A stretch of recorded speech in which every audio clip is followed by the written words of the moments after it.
Fascism isn't just a relic of the 20th century. It's a warning. It's a pattern, a playbook. And in 2025, that playbook is being read out loud in real time by none other than Donald J. Trump. This video isn't about name calling, it's about pattern recognition. What makes a leader fascist isn't just a love of flags or yelling at journalists. It's about consolidating power, scapegoating the vulnerable, dismantling democratic norms, and replacing facts with propaganda. It's about turning citizens into soldiers, laws into weapons, and loyalty into currency. Trump's second presidency has only deepened the authoritarian tendencies he displayed in his first, from deportations under archaic laws to attacking judges, stripping security clearances, and threatening civil servants. We are watching fascism unfold, not with goose steps and armbands, but with executive orders and social media rants. This list will walk you through the ways Donald Trump is a fascist, using not just history, but headlines. And no, we're not talking about some exaggerated orange man bad narrative. We're talking about facts, actions, patterns that match the worst regimes in modern history. If you believe democracy is more than just a slogan, if you think freedom requires vigilance, not vibes, then stay with me. This is not just a warning, it's a wake-up call, and we are way too late in waking up. One of the clearest signs of fascism is the emergence of a cult of personality. Donald Trump doesn't just lead the MAGA movement, he is the MAGA movement. His followers don't just chant policy, they chant his name. His face is on flags, bumper stickers, bobbleheads, and even literal golden statues. And in his second term, it's only intensified. He no longer tolerates dissent at all. He eradicates it. Disloyal Republicans are purged from leadership. Critics within the GOP face primary challenges fueled by Trump's endorsement. Former allies like Liz Cheney, Mike Pence, and even military officials are branded as traitors, while sycophants are elevated regardless of competence.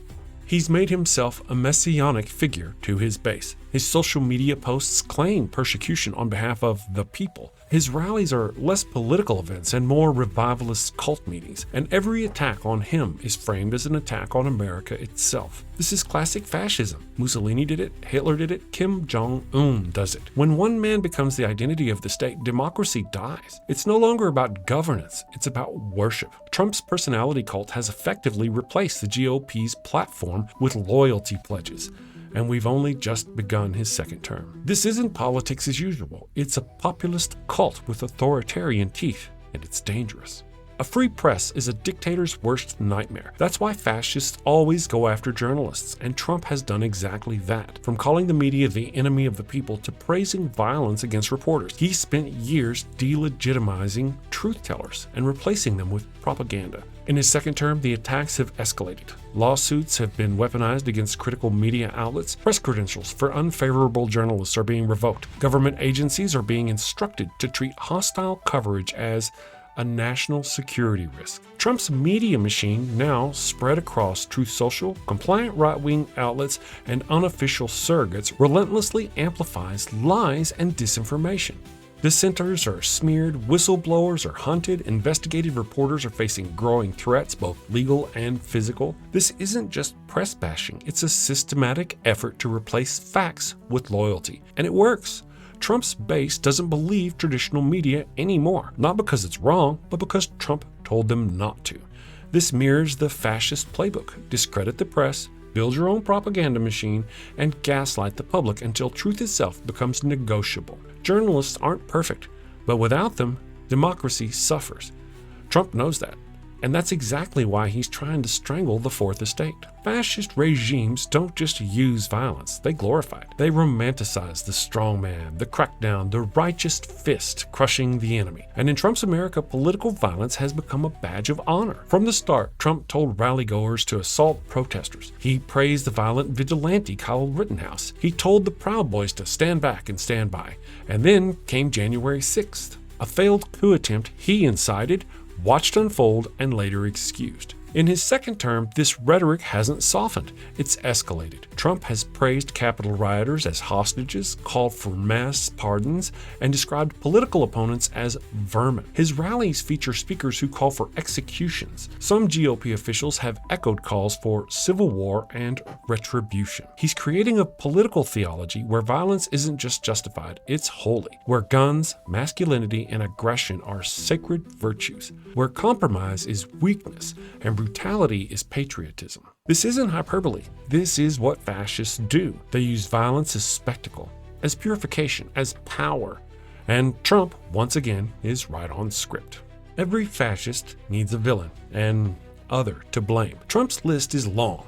Immigrants, Muslims, LGBTQ+ people, black activists, Democrats, the media. He casts them not as citizens with differing views, but as existential threats to the country. In his second term, the scapegoating has grown more explicit. He invoked the Alien Enemies Act of 1798 to deport hundreds of Venezuelans, even defying court orders. He's labeled trans Americans as perverse threats, accused immigrants of bringing disease and crime, and called political opponents animals. These aren't just slurs, they're dehumanization. When you call people vermin, criminals, or invaders, you make it easier to justify violence against them. Point to be made.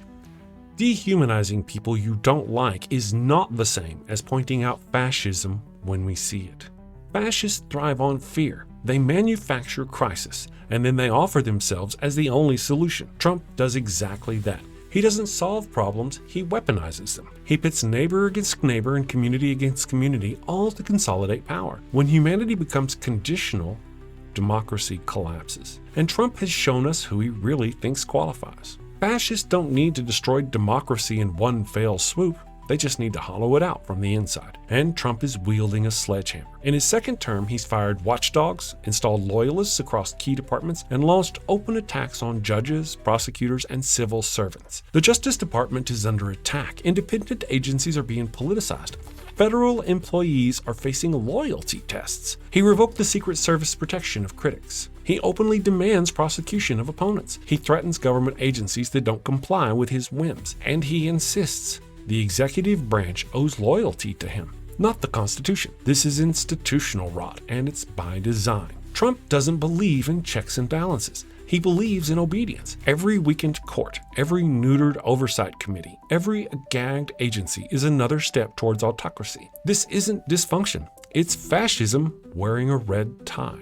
A healthy democracy separates civilian government from military power.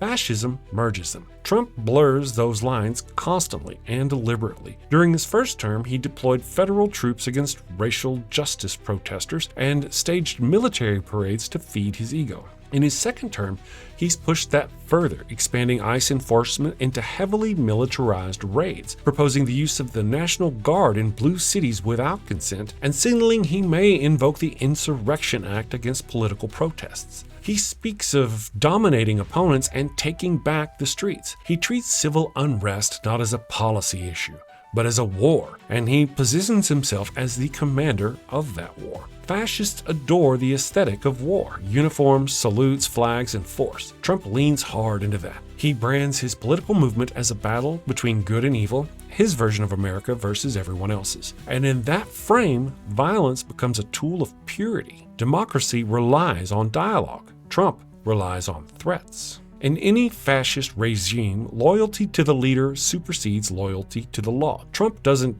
want public servants. He wants personal servants. In his second term, this obsession with loyalty has become even more blatant. He's purging the civil service. Longtime career officials are being replaced by loyalists who pledge allegiance not to the Constitution, but to Trump himself. He's revoked security clearances of former officials critical of him, threatened prosecutors investigating him, and is now demanding that government employees pass loyalty screenings. This is how fascism functions. Power is centralized in the hands of the leader, and institutions become tools for vengeance, not justice. Trump expects the FBI, the DOJ, and the military to serve him, not the nation. That's not democracy. That's dictatorship. He's even gone after judges who rule against him, calling them deep state or Obama judges. The goal is simple: to make it impossible to believe in neutral justice, erode faith in the courts, in the law, and in truth itself, so that only Trump remains. Competence is optional. Obedience is mandatory. That's how fascists rule, and Trump is ruling like one. Democracies invite protests. Fascists crush it. Trump has made it clear that dissent, whether in the streets, the press, or within government, is treason in his eyes. Peaceful protesters have been vilified. Under Trump's orders, police departments are being militarized, dissenters surveilled, and organizers targeted. New laws in red states criminalize protests, sometimes allowing drivers to strike demonstrators with immunity. Trump supports these moves, and in some cases, actively encourages them. He's labeled whistleblowers as traitors. He's used federal resources to intimidate civil servants who speak out. The leakers are prosecuted with unprecedented aggression, and some critics have lost jobs, security, and protection. And let's not forget his supporters. Armed militias roam state capitals threatening lawmakers, school boards are harassed, election officials receive death threats. Trump says nothing because he knows silence is consent. Fascism doesn't need official prisons to suppress dissent. It needs fear. Fear of job loss, doxing, harassment, arrest. Trump doesn't just allow it, he cultivates it. This isn't leadership, it's intimidation.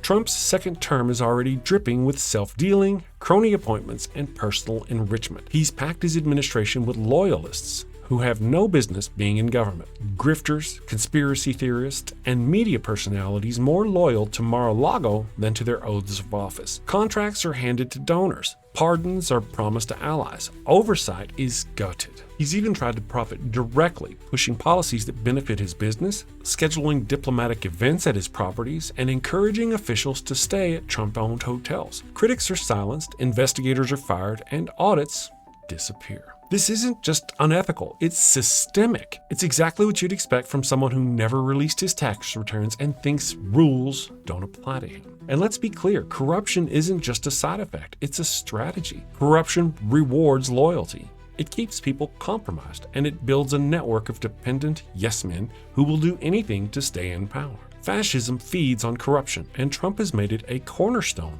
of his rule. Hey, if you like what I do, like this video and subscribe to my channel. It really helps. I don't know if you know this or not, but I host a daily Atheist Morning Show here on YouTube. I have a couple of other co-hosts with me, Durante Lamar and Ryan Kultastic, and we have a lot of fun. When we first started hanging out, he would say, he'd say something like, yeah, we're kind of like Richard Pryor and Gene Wilder. Gene Wilder, like, yeah. yes. I was like, you're right. You make the perfect Gene Wilder to my Richard Pryor. and I just didn't know if I didn't know if he was getting it or not. Every time we would do something like that, I was like, man, me and you're like chess pieces. We're like, I'm the black pieces and you're the white pieces. And everybody would just ignore it and move on. I'm like, come on, people, I'm working here. I'm working here.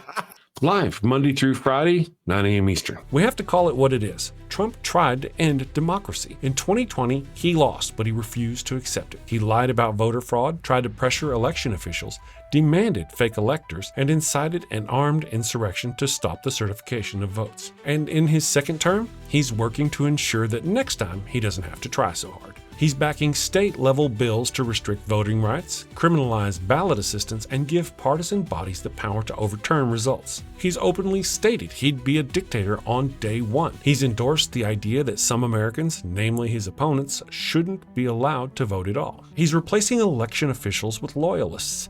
He's pushing for military enforcement of election integrity, and he's laid the groundwork to reject future outcomes he doesn't like. Fascism thrives when democracy dies. Trump didn't just flirt with a coup, he led one. And now he's laying the legal and rhetorical groundwork to make sure next time he doesn't lose. So here we are, undeniable signs that Donald Trump is walking the fascist path. And we didn't even need to mention armbands or swastikas, because modern fascism doesn't always look like it did in 1939. Sometimes it wears a red hat. Sometimes it tweets. Sometimes it holds rallies that look like rock concerts and calls critics vermin. But the pattern is there. The rhetoric, the cult, the power grabs, the dehumanization, the violence, the lies. This isn't about left versus right. This isn't about partisanship. This is about democracy versus authoritarianism, freedom versus fear, the future versus the past. If Trump succeeds in dismantling what's left of the guardrails, we won't be looking at politics anymore. We'll be looking at a regime, one built on loyalty, brutality, and vengeance. One where laws are tools of punishment and elections are just theater. We have a choice, but that window is closing. Every authoritarian movement starts with people saying, it's not that bad, or he doesn't really mean it, or it can't happen here. It is happening here, right now. And if we don't resist it, vocally, relentlessly, and united, it will take root, and it won't go away quietly. Christians, did you know Jesus was not sacrificed for your sins? Click over here to see my video on why Jesus was not sacrificed for your sins. And check out my buddy Durante's latest video down here. Durante Lamar, he's great. Check out his video. And Ryan Kultastic down here. Check out Ryan's video. She's wonderful. Sin safely, my friends. Take care.